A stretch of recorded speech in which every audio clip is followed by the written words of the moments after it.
Kenal lebih baik jadi versi kita yang lebih baik. Kali ini kita akan membahas apa sih yang bakal terjadi pada tubuh kita kalau nggak cukup tidur. Pernah ngerasain terombang-ambing sepanjang malam dan masih ngerasain perasaan yang sama di hari esok? Fix, lo kekurangan tidur. Kekurangan tidur pada malam hari bakalan buat lo merasa lelah dan mudah marah.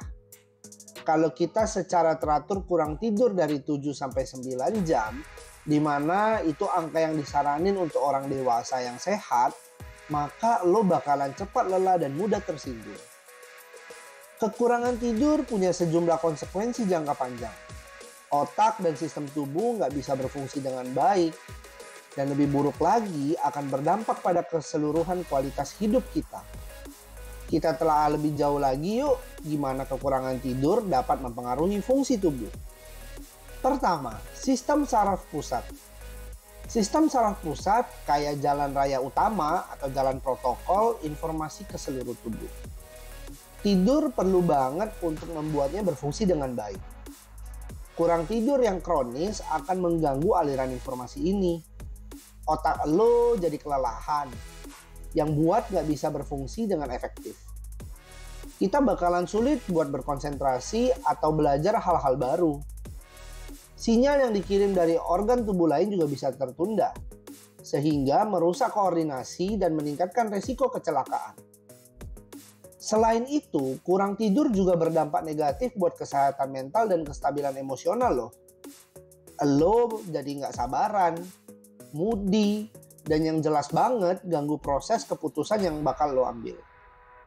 Dalam jangka lebih panjang, lebih parah lagi loh.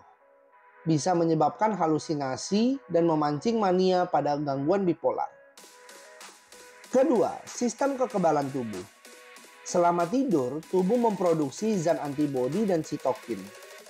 Zat ini ngelindungin lo dari penyakit dan ngelawan infeksi virus dan bakteri.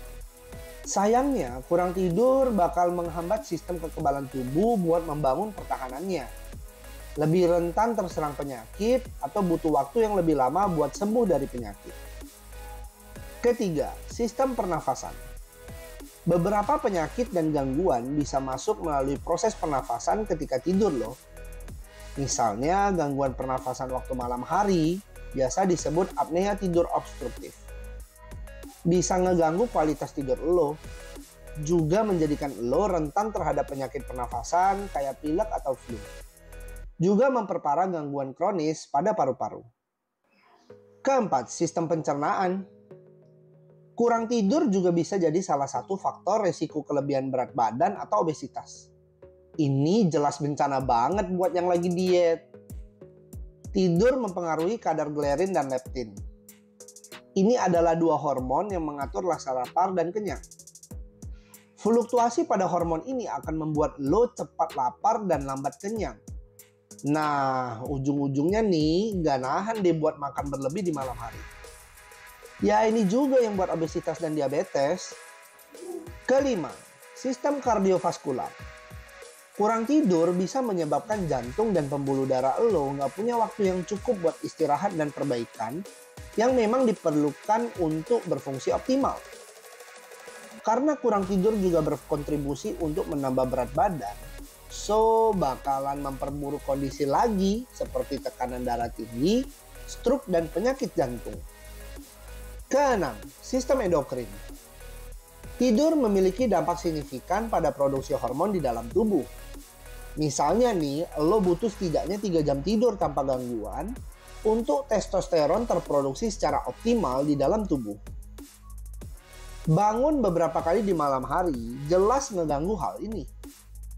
Produksi hormon lain buat mempertahankan massa otot dan perbaikan sel juga bisa terganggu.